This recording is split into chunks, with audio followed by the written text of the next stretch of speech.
Good morning, everyone. Welcome to Coffee and Astrology. I'm Megan with the Academy of Logic and Light, and we have our teachers, other side, Julie and Elle with us today. We're so excited that you've joined us for our live stream. If you want to go to astro.com, you can look up your birth chart and see anywhere you see those two little squiggles. We also show the glyph later on, so it'll kind of show you what to look for in that chart as we're going and talking. If you have any friends or any family, or if you've been told you're an Aquarius, you're in the right place. Or if you just want to learn, that's what we're here for. So the Academy of Logic and Light is a community education platform that provides a safe space for people to practice their spirituality without being indoctrinated. So our goal is to provide that safe space. We've got monthly meetups that we do on the third Sunday of the month. We also are on YouTube, Instagram, TikTok, and Facebook, all under the name Academy of Logic and Light. We also have a group on Facebook, so if you want to get involved and help us with some of our planning processes and see what we're up to, that's kind of our up and coming spot, as well as Patreon. So if you join our Patreon, you get even more magical content from us, as well as perks like astrology forecasts and members only live streams, which coming soon, we will be doing Astrology After Dark as a live stream with Julie L. Myself, we're going to have guests on, and it's going to be so much fun. So that will be on our Patreon exclusively. So if you like what you see, or if you're interested in that kind of content, go ahead and take a look. We've got the link to that down below. Also, all of our socials are down below. And if you are interested in teaching with us, we're just here to elevate people's platforms and collaborate on different projects to spread knowledge. And so you can reach out to us on social media, or you reach us on academyoflogicandlight@gmail.com. So I will go ahead and turn the time over to our teachers. I'm just going to run a quick intro, and then that'll be it. Thanks, ladies. Thank you. Thank you.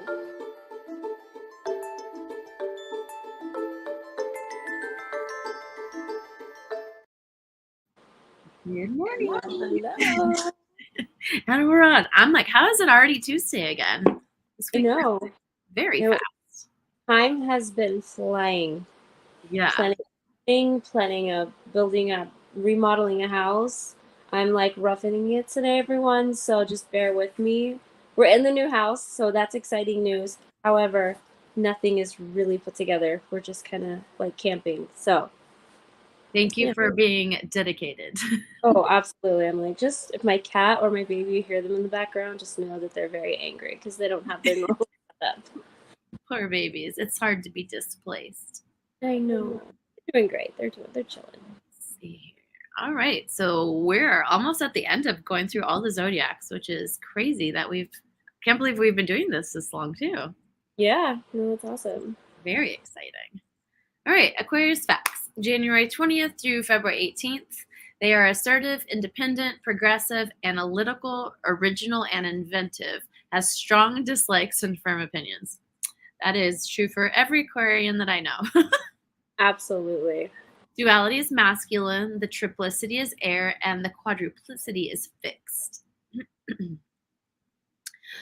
Okay, Aquarius ruling planet is Uranus, the ancient Greek sky god, first ruler of the universe. It was the first modern planet to be discovered in 1781.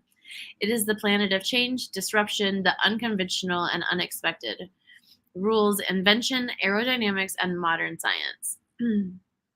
Uranus has marked axial tilt of 97.8 with a retrograde rotation of 17 hours. This means that in 84 Earth years orbital period around the sun. I feel like I'm Bill Nye the Science Guy. I love that. Like these sciencey words don't really come out of my mouth. It pulls around 42 years of continuous sunlight, followed by 42 years of continuous darkness. Wow, that feels relatable. Birthstone is amethyst, brings faithfulness and love, and bestows the gift of prescience. The symbol is the water bearer. The statement is I know. Dispensing a gift of that flows freely and equally to all, representing creation and giving of life. The water that pours out symbolizes truth, which you freely give out to the world, which makes sense for the Aquarius.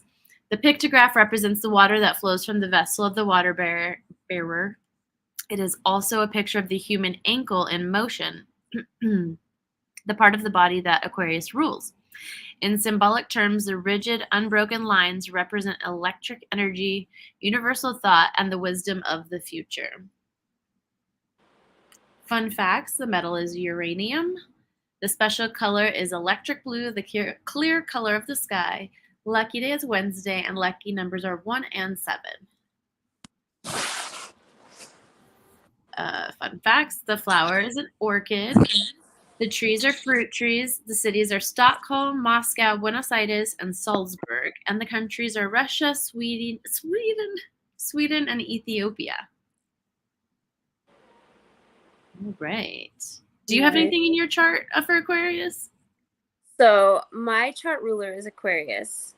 And we haven't really talked about a chart ruler, but everyone has one. And if you're curious what your chart ruler is, I'll tell you really fast. How do you find it? So you find your rising sign. So mine is in Sagittarius. Yours is in Leo, correct? Rising, yeah. Okay, so you're going to take your rising sign, and whatever planet rules that, you go to that in your chart. So Jupiter is Sagittarius's. Yours would be your sun.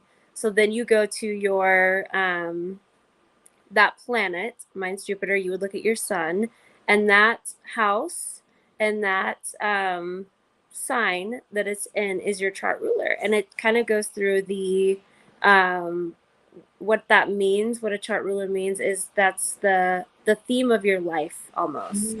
Mine has been very different, very eccentric, very changing, very truthful.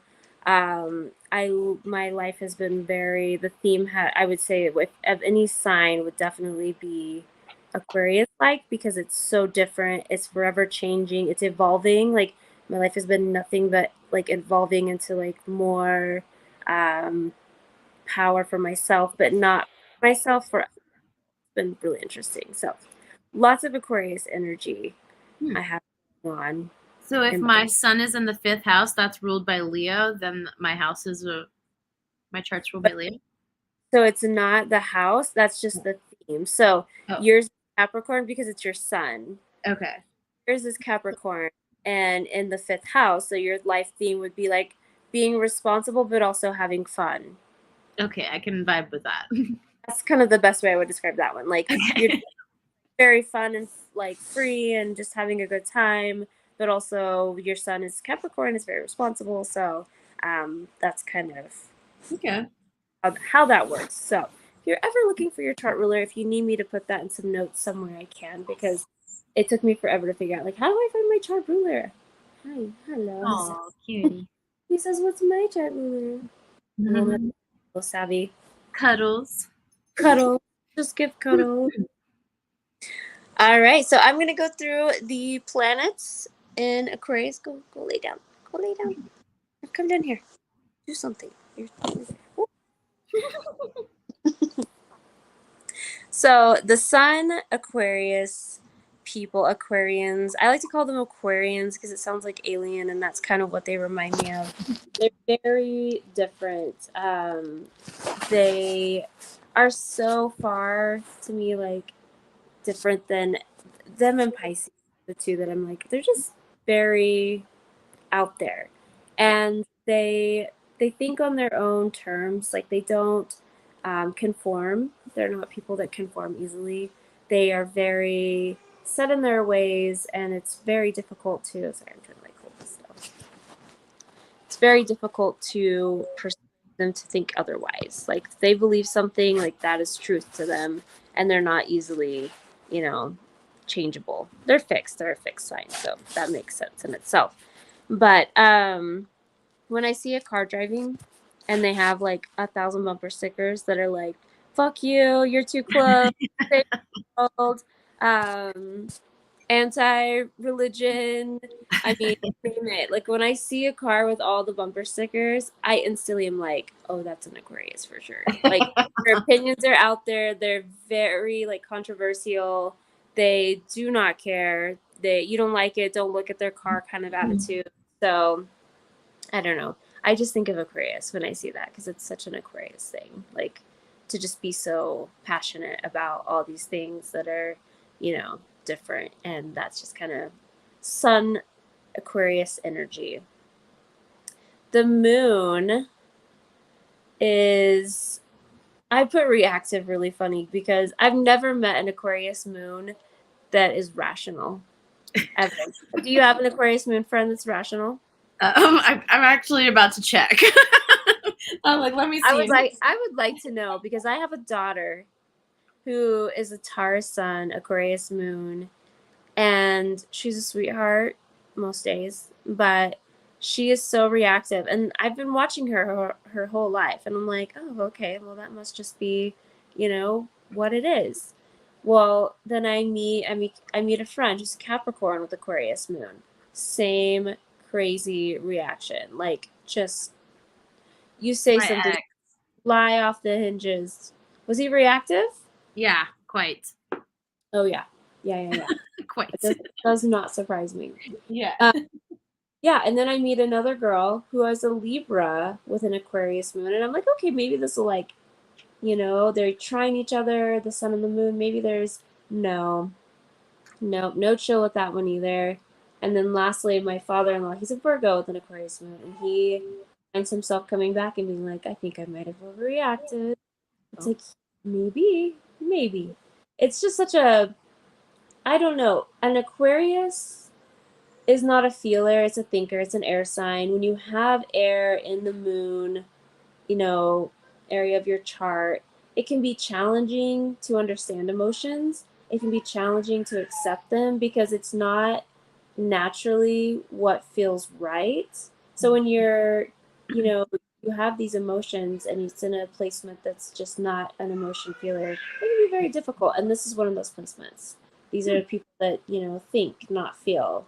So they tend to be emotionally unstable and they can't relate to emotions. So it's not a bad placement. It's just something that you might need to work on and evolve through to not get so upset or not be so, just destroyed by somebody saying something like that. I'm telling you, when I say they fly off the handles, they fly out. I have a couple of friends I just looked that have the Aquarius moons, but they're all earth signs. So they have that like grounded sense in them a little bit too. But that's what I'm saying. My daughter's a Taurus, my father-in-law is a Virgo. The other one was a Capricorn. Wow. They must have other things in their chart because mine. Or have you seen them mad? Or yeah, I would definitely want them all on my side. Yeah, they definitely. I'm just saying I don't know. They just seem, and I think for Earth signs, it's kind of the ones that I've experienced. They have a lot of Earth in their chart. It's even harder because they also don't like to feel. Like they're like, oh, this is they try to control it. Earth signs are controlling, and when they don't have control over their emotions, and it's like in this sign of just like rebellion and freedom, but it's also like the feeling part of it. I think that it just really makes it very conflicting for them. That makes sense. But if yours have evolved through, you may have some really evolved little earthling honeys. That will help. These are people that are evolved that I've encountered. And I'm like, now I need to know. Yeah, you're like, I need to see Mercury. That's right.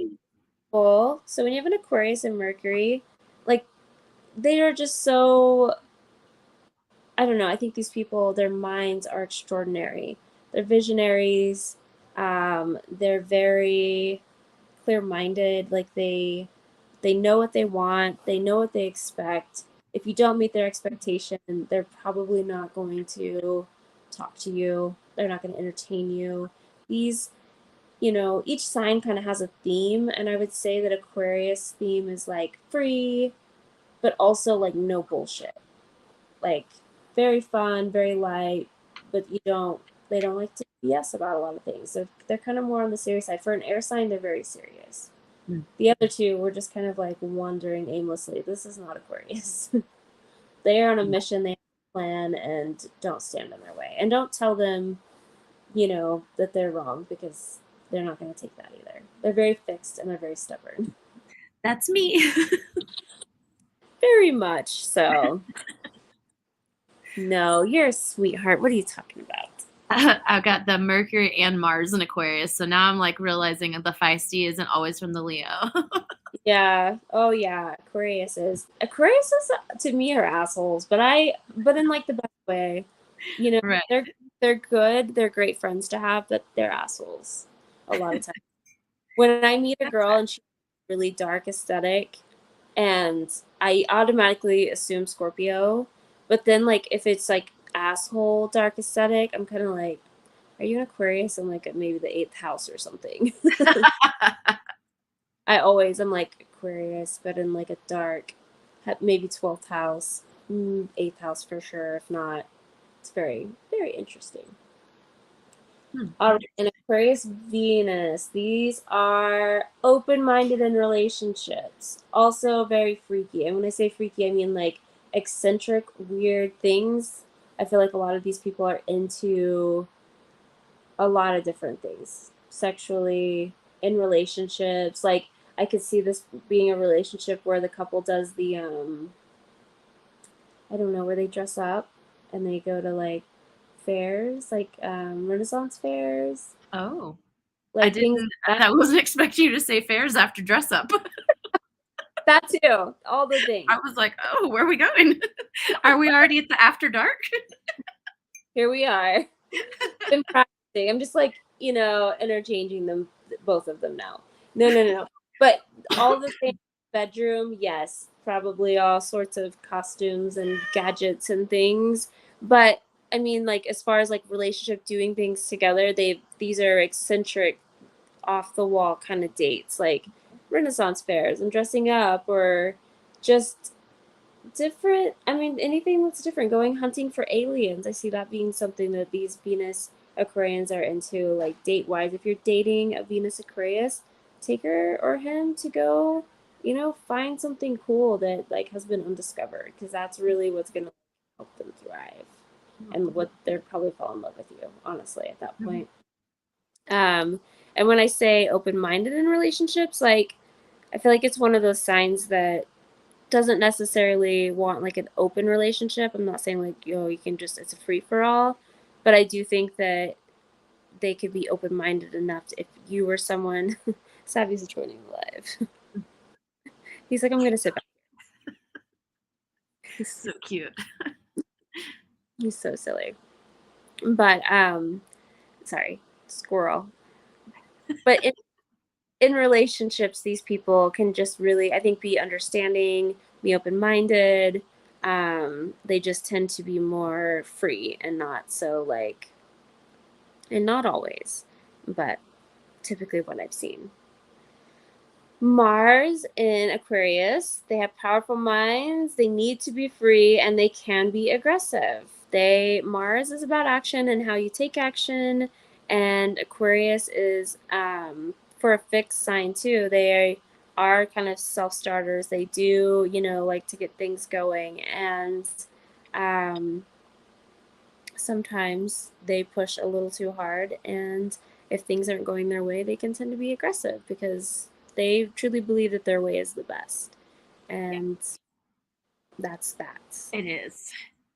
Like your way might work for you and that's cool, but like if you're doing anything on their project, they want it done their way, and it has to be done that way. And there's no like room for forgiveness, no room for like, oh, well, maybe, like, no, you're doing it their way. That is that.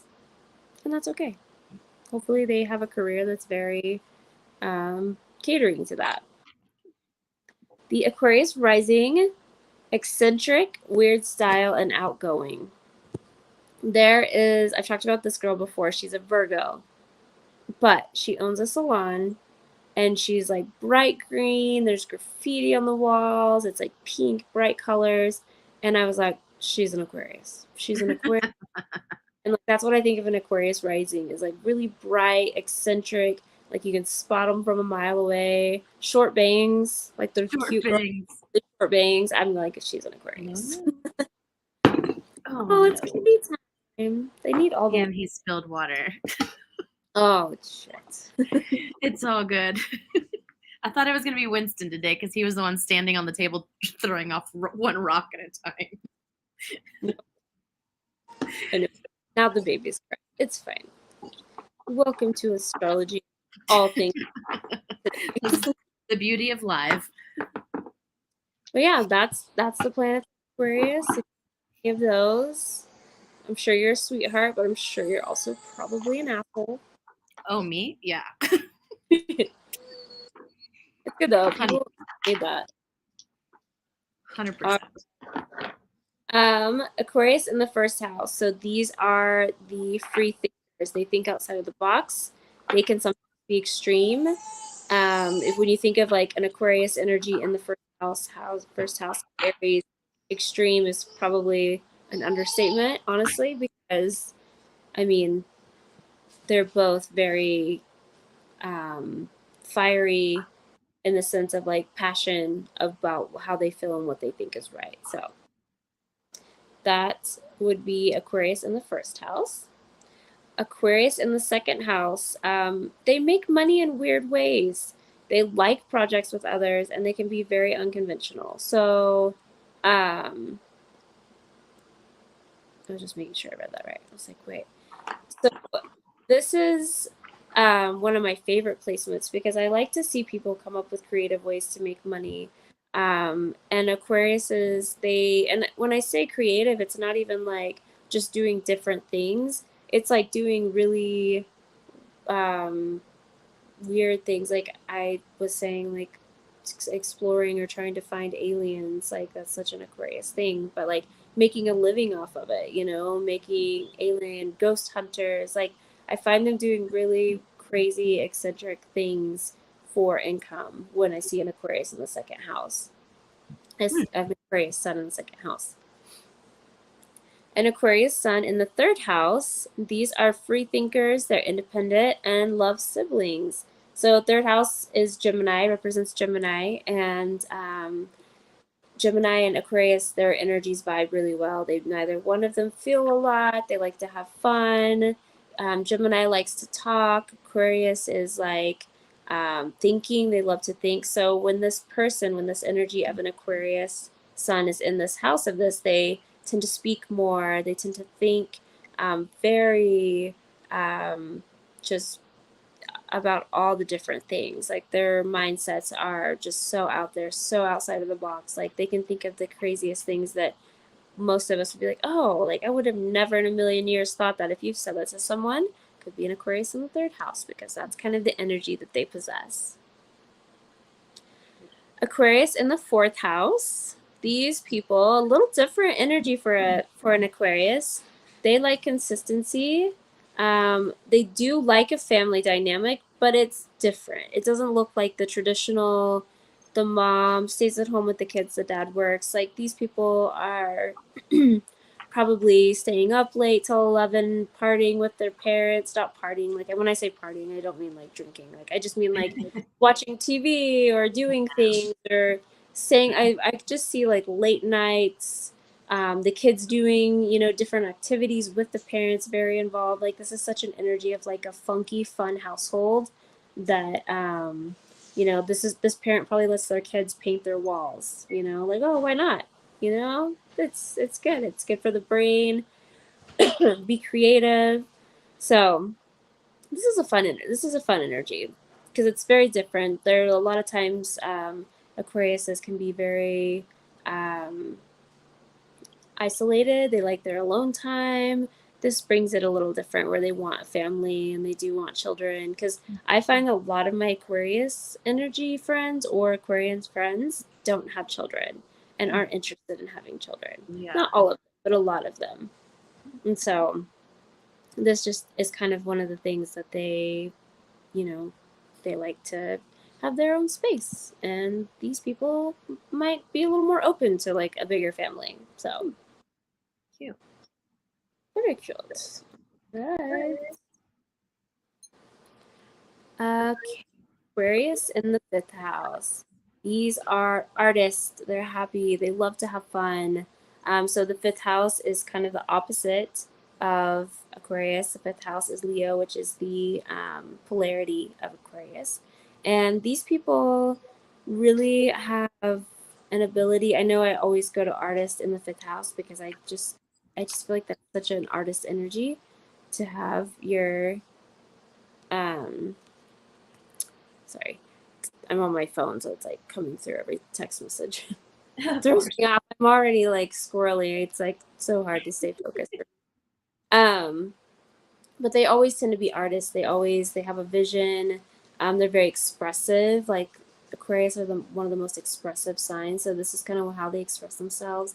I could see someone with a lot of tattoos, being in this house, and just like I said, loves to have fun. They enjoy life. They, you know, try to maximize their fun and do all the things, make art, and just happy little souls.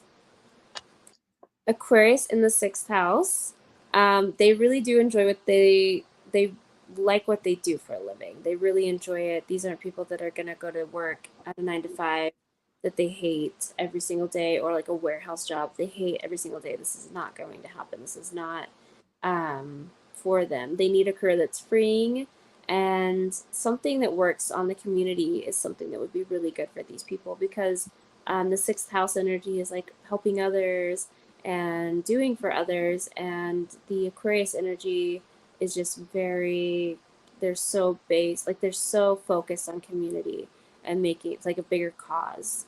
And so this would be a good placement for someone to get into the community and work and make money that way if they needed something a little more structured than like I don't know, freelancing. I don't know.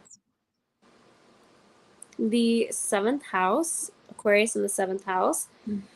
The seventh house is that Libra energy. So it's got the fun, flirty, into weird people, and also likes long-term relationships.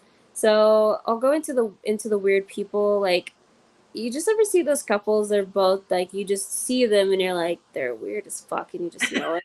But it's cute. I think it's the cutest damn thing. When I see like some like mousy girl but dressed really crazy with crazy hair, and the guy is just as weird, I'm like, oh yeah, I like this little couple. And I also am Aquarius because they're just different. And they don't care. Yeah. It's cute. Wave your freak flags. Yes, yeah, we support that. But yeah, flirty. I mean, the energy of Libra sometimes is flirty. So this can be, and Libra and Aquarius, they vibe. That energy really vibes there. So this could give someone a really flirty personality. So good placement to have. This is what I was talking about earlier when I meet an Aquarius and they have a really dark aesthetic. This is Aquarius in the eighth house. They are darker. They like dark things. They like weird things. They're probably a loner. They enjoy that. They like their alone time heavily. This is a heavy placement for like someone who enjoys their alone time and doesn't want to be around people. And so if you have Aquarius in the eighth house, you're probably just a little darker soul, and that's okay. You really vibe with it. It works for you. That's okay. Moving to the ninth house. All right. These are, so Aquarius in the ninth house. They like camping. They are someone who does enjoy going to dangerous destinations, like these other countries that are like, sorry, at war, fighting. I mean, those are typically places these people would like to get into and go and save the villages. That's that kind of energy. Fighting for a good cause in other countries. I didn't even make it to that one yet. I'm like, I know it's in there. But yeah, that's just the kind of energy that they have. They're so big in a cause. Aquarians love to fight for something, and when they believe like what is right and what's wrong is wrong, especially when it comes to like cultures and how they're being treated in their countries, they want to go fight for them. And that's kind of this energy, because ninth house, that brave Sagittarius energy with the fight of an Aquarius to like save a community. It's like a perfect recipe for someone who's going to save another country or our country or anyone, a community. Doesn't have to be. 10th house, if you have Aquarius in the 10th house, a career that is colorful. And I think of like hairdressers. This is a good placement for someone who's a hairdresser that really makes it big, because you have to be consistent. Aquariuses are consistent. You have to be good. You have to see the vision. You have to have a colorful outlook, and you also have to be like mindful of like other things like taxes and booth rent and things like that. That I'm like, I feel like an Aquarius has all of that. They have all that structure. They have all that. They have all the right things that you need to be successful in that business. So, sorry, I'm like losing my voice as I'm talking. No. Really, we're almost there. Hmm. They can be rude and very direct though, because they possess that Capricorn kind of energy on top of being an Aquarius. We all know that those two mixed together can be an asshole. Sorry, Julie, you're not an asshole, but Thanks. but the energy two together can be a recipe for an asshole. All right, Aquarius in the 11th house. Humanitarians, they love to have fun. Again, kind of like that 5th house. Super weird, like extra weird. I know I've been saying Aquariuses are weird, and weird is such a good thing too. In a good way, yes. Yeah. Be weird, please. Yeah. Best kind of way. Like, it's so good to be different and eccentric and yourself. And so these people really value that, and they take it to the next level. And they are just very, very eccentric. And when you have your sun sign in the same house that it rules, it kind of gives you that extra like strong personality of that sign. So this person is, I would say, all around different, out there in their own element all the time and fine with it. Probably humanitarian, saves the earth, picks up trash, does all the things, hugs the tree. This person does all those. Cute. And then the 12th house. This one is really challenging. I have a few people that I know that are Aquariuses in the 12th house, and I think they're the most difficult people to read. I'm really good at reading people. I can walk in a room, meet people, instantly kind of evolve or adapt to their personality or their kind of style, just, chameleon like that. These people I cannot. And they probably like that because they're kind of like, nope, just be yourself. Because, that Pisces energy of the 12th house, they want you to be yourself. But there's no chameleon with these guys. They are very difficult to read, sometimes unstable, but very intuitive. The 12th house is about daydreaming and just spiritual things and being free in a dreamy kind of world. And Aquarius in this house can fall into that, but it's not typically who they are. They're not very dreamy. They're not daydreamers. They're very kind of like to the point and realistic in a way. So it goes well together. It just gives them a different kind of vibe. Interesting. Yeah. But I'm going to let you take over because my voice is completely Yeah, of course. fun. Let's see. We've got the genius, the revolutionary, the truth sayer, and the inventor. The high road is spontaneous, humanitarianism, free-spirited, and analytical. Low road of Aquarius is detached, contrary, rebellious, and inflexible. The polarity is Leo, and life lessons are accept your eccentricity. Am I saying that right? Eccentricity. You're not normal, so what? Be yourself. The esoteric is ambassadors for humanity, compassion for the collective, and pioneers in consciousness. Aquarius rules the circulatory system, the shins, and the ankles. And with that, we have Kat to bring us what? So the body parts for Aquarius are the calves and the ankles. So a lot of people might not know this about your calves, but your calves are actually 3 muscles.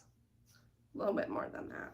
But the backside, generally the biggest muscles, are 2 muscles that are split not unlike your bicep. Your bicep is called your bicep because there's two muscles that are kind of sandwiched together.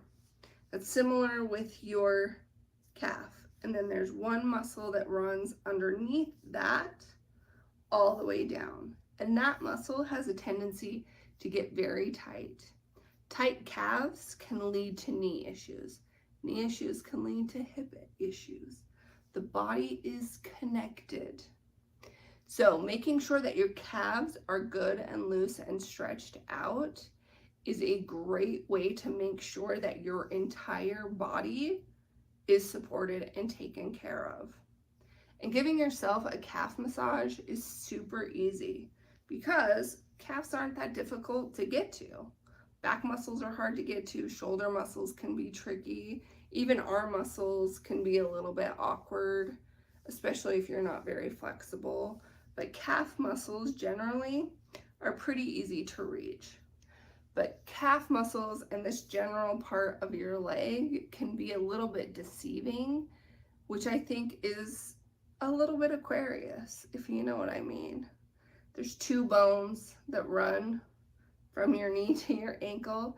There's the tibia, your shin bone, and then the fibula, which runs on the back side. Oftentimes you can't really feel it, but it's in there.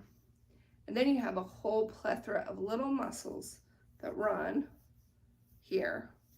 This is where we get shin splints, right? When we're doing too much flexion, and we're not giving our muscles enough attention, especially stretching out the fascia that runs here, because when we have muscle that's very close to bone, oftentimes it doesn't get a whole ton of circulation. So it can lead to tighter muscles and muscle fatigue a lot faster. And since these are smaller muscle strands that run through here, they can be fatigued a lot faster. And I think we forget that oftentimes because when we think about running or we think about our calves, we tend to only think about the meaty part on the back. But there's a whole lot happening on the front side as well. But a good dig in with your fingers, just releasing that muscle off the bone a little bit can really help our calves and our lower leg extremity. Same thing on the back side, just a good knead into those muscles. If you have someone that can help you, a great massage technique is to take your thumbs and run it up your calf right down the middle, because you'll split that muscle right in the middle, right where the fascia connects the two muscles that sit side by side, and that really helps to alleviate pressure off of the calves. So our calf muscle, any muscle really, is going to connect on the other side of the joint. So calf muscles go to the other side of the knee and the other side of the ankle. That's what allows for movement, right? When we flex our ankle, that's our calf muscle pulling on the bone on our foot to make a flex. Same thing up top, like muscles attach on the other side of the joint. So if you're having joint issues of any kind, it's really important to make sure that the muscles, both on the top and the bottom of the joint, are not super tight, because if they are super tight, they're going to start pulling on that joint. Especially, I have noticed in my own practice, a lot of people that have knee issues that are runners end up with very tight calf muscles. There's not adequate stretching or adequate massage of the calf. And so the muscles that attach from your calf area up to the top of your knee start pulling, gets tenser, and the knee joint really starts to feel fatigued from it. So making sure that our calves get lots and lots of love is super important. They're holding a lot of weight. Same thing with our ankles, making sure that our ankles are flexible, doing ankle rotations is really, really great for making sure that all of the muscles, not just in our calf and this upper or this lower leg extremity, is loose, but also for our feet muscles. There's a lot of muscles in our feet, a lot of little baby muscles. So making sure that we're doing rotations, flexions, extensions, all the way around. Doesn't have to take a whole lot of time. Just a few minutes. Just give your little lower legs a little bit of love, especially around your Achilles tendon. That can get very, very tight. The muscles around it can get very tight. So just make sure that you're paying attention to the lower part of your legs and just give them a little bit of love. And we will see you next week.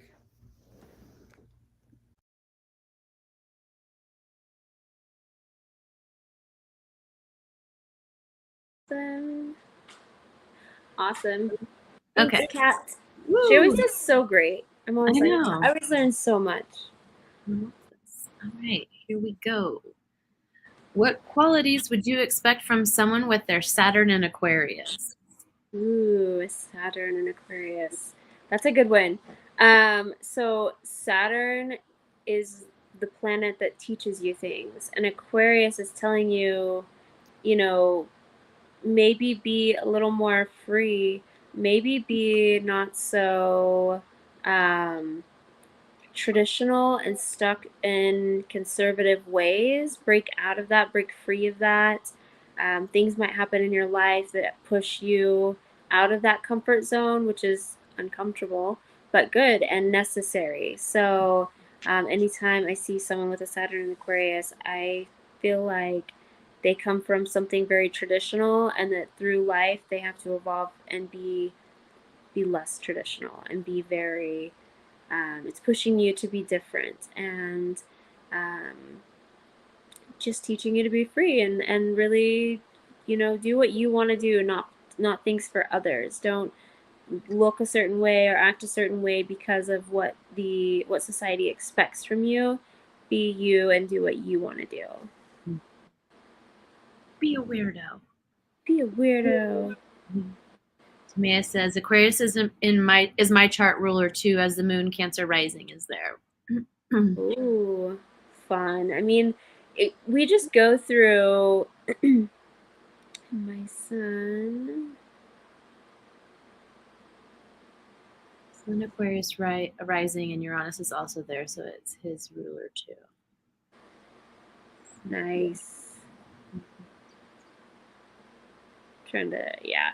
I mean, anytime you have an Aquarius chart ruler, your life theme is very different. It's always changing. It can be just through life, you find yourself doing all these different weird jobs, or just different weird friends, or always in weird situations, and continuously just kind of like, changing, a lot of change. But like, it's really, we're so okay with it, because it's like the Aquarius chart ruler is like, oh, okay, well, I guess we're doing this now, and this, you're just you do go with that flow, and you almost find it exciting. Like, people look at my life and they're like, I would never want to live your life. It's been so crazy and so hectic, and you've done all these things. But me, I'm like, I have had so many different adventures that have been so crazy that I'm like, it's so inconsistent, but I enjoy the ride. Like, I enjoy the different, and that it's, not for everyone. It's very untraditional. So I really love it. Aquarius Sun, Mercury, and 12th house. I really feel like a typical. I mean, it would depend what other placements are, but Aquarius, like I said, in that 12th house is kind of a difficult placement, because there's this dreamy part to this 12th house, and Aquariuses aren't dreamy. They're not like daydreamers. They're not like flaky. They're not just kind of like, I don't want to say like, they're just more stern and strict than like a 12th house energy. So there's that kind of conflict of like, if you have them in the 12th house, that 12th house sometimes can kind of take over and soften you up a little bit as an Aquarius sun. Typically. I think she should be a dominatrix. I've been telling her. Oh, but that is very Aquarius. Right? Bold, strong. I was like, the strong communication. Yeah. It could work. I like it. They like to be bossy. A lot of Yes. times. I was like, yes, Yeah. I want to pay attention to whatever you say. I'm here. I love it. We'll add that Yeah, to but our after dark subject. What the signs like in bed. I have a friend who does readings like that, and we should get her on here. We totally should. That would be so fun. It would be so fun. I love it. Oh, well, I don't think we have any more questions yet, but that is all we have for Aquarius this week. And next week is Pisces. Yes, and then we're done with all the signs. And then we're going into planets, which is exciting. So an extensive astrology 101, and I love it. Yes, you guys will learn all the planets, all the energies of the planets, the colors, the meanings. It's so fun. Planets are fun. All right. Well, thank you, Elle. Thank you, Megan. Yes. For everyone watching. Thank you, Kat. We will see y'all next Tuesday, same time. Bye. Bye.